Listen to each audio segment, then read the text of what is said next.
իրավական հարցերի հանգամանքների անդրադառնամ, որոնք իմ պատկերացմամբ իմ կարծիքով մեղադրյալի առաջին ելույթ ունեցած պաշտպանի խոսքում չեն բխում իրավունքից, իրավաբանությունից եւ օրենսդրական կարգավորումներից։ Մասնավորապես պատվարժան դատարան, ուրեմն հենց սկսեմ վերջին հարցից պատվարժան դատարանի այդ փոփոխելու, այսինքն եթե օրինակ ըստ պաշտպանի կիրառված է անժամկետ գալանք, հիմա արդյոք չի կարող դատարանը անժամկետ սահմանել, պաշտպանը նշում է, որ դա կլինի անալոգիայի կիրառման կանոնների խախտում, որովհետև անալոգիան չի կարող կիրառվել այն դեպքում, երբ որ իրավունքների սահմանափակվում են։ Հիմա հենց իր վերած օրինակը հակառակի մասին է, որովհետև եթե կիրառված է անձի նկատմամբ անժամկետ որևէ սահմանափակում եւ դատարանը սահմանի դրա ժամկետներ, այսինքն սահմանի կիրառված սահմանափակման ժամկետներ, դրանով ոչ թե կվատ թարացնի անձի վիճակը, այլ կբարելավի, որովհետև նախապես կիրառված անժամկետ սահմանափակմանը կտրվի ժամկետ, հետևաբար պաշտպանի նշած են հանգամանքը, որ իբրև թե այս դեպքում արկա կլինի իրավունքի սահմանափակում եւ դրանով վատթարացնող իրավիճակ եւ դա կհանգեցնի անալոգիայի կանոնների կիրառման, ուղղակիորեն հակասում է հենց այն սկզբունքին, որը պաշտպանը նշում է։ Ուստի սա ընդհանրապես ավազում է իրավակարգավորումների հետ, բայց դա չի հիմնական առարկության միտքը, որը ես պետք է նշեմ։ Ուրեմն հարգելի պաշտպանը նաեւ նշեց, որ փախուստի հիմքը կանխելն է ընկած եղել դատարանի որոշման հիմքում կալանքափան միջոց կիրառելու եւ նշեց, որ նման պարտավորություն կամ նման կարգ ընդհանրապես քրեական դատավարության օրենսգրքով նախատեսված չէ, սակայն քրեական դատավարության օրենսգրքի համապատասխան իրավակարգավորումը այն է 43-րդ հոդվածի երկրորդ մասը, պատվարժան դատարան սահմանում է մեղադրյալը պարտավոր է ներկայանալ վարույթ իրականացնող մարմնի հրավերով։ Վարույթ իրականացնող մարմնի պահանջով ենթարկվել սա այս դեպքում կիրառելի եւ էական չէ, չխոչընդոտել սա եւս, այլ վայր մեկնելիս վարույթ իրականացնող մարմնին նախապես տեղեկացնել իր գտնվելու նոր վայրի եւ իր հետ հաղորդակցվելու միջոցների մասին։ Պատվարժան դատարան, փաստորեն քրեական դատավարության օրենսգիրքը հստակ նախատեսում է, որ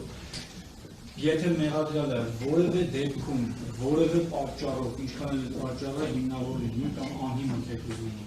փոխում է իր գտնվելու վայրը, ընդ որում ուշադրություն դարձնենք այն հանգամանքի վրա, որ նշված չէ, օրինակ մշտական բնակության վայրը փոխել։ Ընդհանրապես, որևէ դեպքում, երբ որ մեղադրյալը այդ վայր է մեկնում, ունի պարտավորություն, անկախ կիրառված ապահովման միջոցի տեսակից կամ ընդհանրապես կիրառված լինելու հանգամանքից տեղեկացնել այդ մասին վարույթ իրականացնող մարմնին։ Պատվարժան դատարանի հարցին ի պատասխան մեղադրյալը նշեց, որ բազմակի անգամներ մեջբերման որոնց արտահայտությունը ուղիղ եղել է, որ ինքը վարույթի ընթացքում այլ վայր է մեկնել եւ չի տեղեկացրել այդ մասին դատարան։ Ուղիղ սա նշվեց ձայնագրառված է կարող է վերարտել։ Հիմա պատվարժան դատարան սրանով արդեն իսկ արձանագրվում է, որ մեղադրյալը փաստորեն խախտել է քրեական դատավարության համապատասխանաբար իմ կողմից նշված հոդվածի կետը եւ այլ վայր մեկնելիս վարույթ իրականացնող մարմնի տեղյակ չի վայրի գտնվելու վայրի մասին։ Այդ ընթացքում կարող է հարց առաջանալ, ինչու խափան միջոց չի փոխվել այդ ընթացքում եւ այլն, այդ ընթացքում դատարանը անհրաժեշտությունը չի տեսել։ Իսկ ինչ է փոխվել հետո պատվարժան դատարան։ Հետո արդեն այն իրավիճակում փոխվել, որ անձը ենթարկվել է վերջնական դատական ակտով, եզրափակիչ դատական ակտով քրեական պատասխանատվության։ Եվ այդ հանգամանքի փոփոխությունը դատարանին մոտ բերել է այն եզրահանգման, այն եզրակացության, որ կիրառված արդեն վերջնական եզրափակիչ դատական ակտի պայմաններում այդպիսի ռիսկ այնուամենայնիվ առկա է։ Եվ կիրառվել է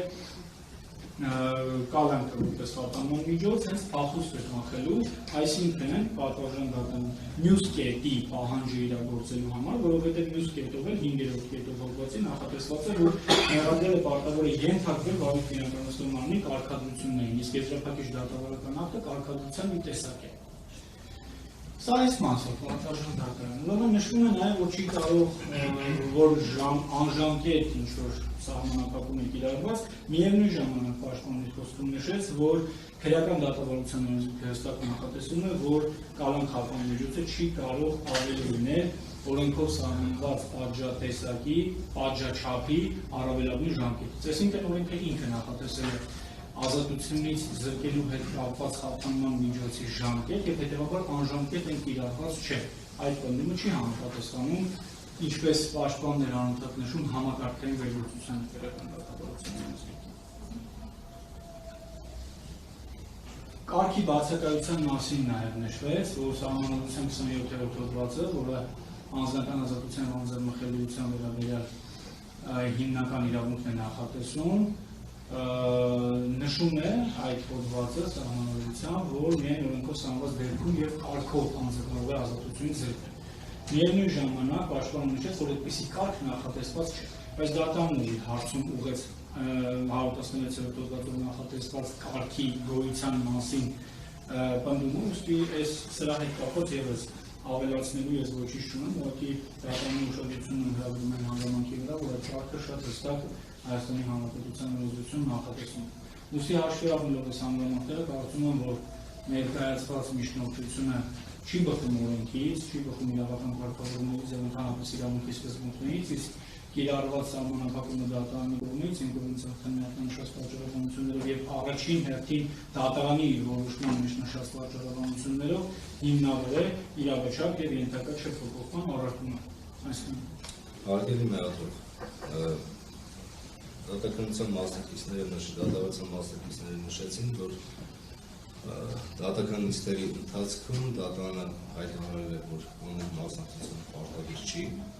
ինչպես ներդրական դատավարության ազգակով նախատեսված, որ դատավարչի հրապարակման դատական նիստին, ինչպես ներդրացուցիչ դատասաններին, ազատության մեջ գտնվող մեղադրելի ներկայությունը պարտադիր չի։ Սա ձեզ կարող էր հիմք հանդիսանալ մեղադրելի համար Հայաստանի Հանրապետությունից մեկնելու եւ չմասնակցելու վերջին դատական նիստին։ Պատվաժան դատարան կարծում եմ, որ ոչ, որովհետեւ ձեր նշած կարգավորումը կա, բայց այն ընդհանուր բնույթի կարգավորում է, իսկ նույն մեղադրելի պարտականությունները սահմանող նորմը, որ ես քիչ առաջ մեջ բերեցի, սահմանում է, որ մեղադրելը պարտավոր է ներկայանալ վարույթ իրականացնող մարմնի հրավերով, իսկ հրավեր հասկացությունը մեկնաբանման ենթակա է այս դեպքում, երբ որ հրավիրվում է դատական նիստ, այդ մասին վարույթի մասնակիցները առավել ևս մեղադրելը պատշաճ ծանուցվում է, դա ինքնին արդեն ենթադրում է, որ մեղադրելը հրավիրված է դատական նիստին, որը իր վերաբերյալ կայանում է։ Ի վերջո մեղադրելի նկատմամբ կիրառված խափան միջազգարանքի ինքնում դրվել է մեկ հիմք, հնարավոր ուստը տակնվել է իրականացնող մարմնից եւ ուսապելը պատժի կրումից, սրանք մեկ միասնությամբ տակնվելու հիմք։ Հիմա եթե դատարանի կողմից հրապարակվեց դիմումը մեղադրելի, այնուհետև մեղադրելի գալը այն նպաստ է գործունեություն ներվարկել համապատասխան արձանագրություն, որ հոկտեմբերի 28-ին ներկայացել է Ռուսաստանի Դաշնությունից պատիժը կրելու։ Սա ձեզ նվազեցնում է, թե չի նվազեցնում վարույթ իրականացնող մարմնից թաքնվելու հնարավորություն։ Պատվաժան դատարան թաքնվել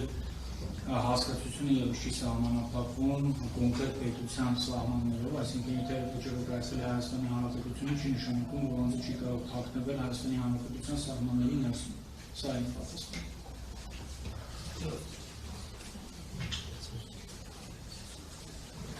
Կարող եք նստել։